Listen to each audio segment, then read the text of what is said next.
కార్యకర్తలతోని సమావేశం పెట్టడం జరిగింది. ఈ సమావేశంలో ముఖ్యమైన అంశం ఏంటంటే 6,000 రూపాయలు వికలాంగులకు పెన్షన్ ఇస్తానని చెప్పి వృద్ధులు, వితంతులు, ఒంటరి మహిళలు, బీడీ కార్మికులకు కూడా 4,000 రూపాయల పెన్షన్ ఇస్తానని చెప్పి ఈ రోజు దాకా ఒక పెన్షన్ ఇచ్చిన దాఖితాలు లేదు.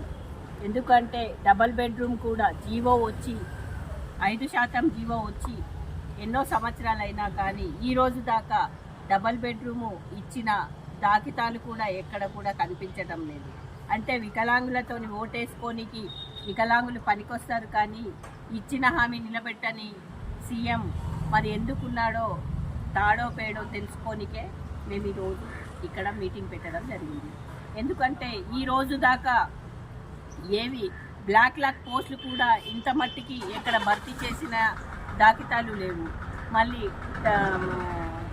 సత్రం సర్టిఫికెట్లు అర్హులైన వికలాంగుడికి సదరం సర్టిఫికేట్ లేదు, అనర్హుడికి సదరం సర్టిఫికేట్ ఉంది. అర్హులైన వికలాంగులు నష్టపోతున్నారు, అనర్హులు లాబ్ధి పొందుతున్నారు. కాబట్టి దీని మీద కూడా వెంటనే చర్యలు తీసుకోవాలని మేము అంటున్నాము. ఇప్పుడు దాకా 10వ తారీఖు దాకా ఏంది వీల్ చైర్స్ ఇస్తాము, ఆన్లైన్లో దరఖాస్తు పెట్టుకోమన్నారు. దరఖాస్తు పెట్టిన మట్టుకే ఉంటుంది కానీ ఆన్లైన్లో దరఖాస్తు పెట్టగానే వెంటనే వీల్ చైర్స్ కానీ ట్రైసైకిల్స్ కానీ స్టిక్స్ కానీ ఏవి కూడా ఈ రోజు దాకా రాలేవు. ఇప్పుడు మాత్రం మా వికలాంగులు అందరూ కూడా మోటార్స్ అంటే బ్యాటరీ సైకిళ్ళు అవన్నీ కోసము దరఖాస్తు ఆన్లైన్లో పెట్టుకుంటున్నారు.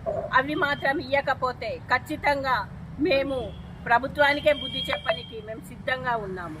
విహెచ్పిఎస్ జాతీయ అధ్యక్షురాలు సుజాత సురేష్.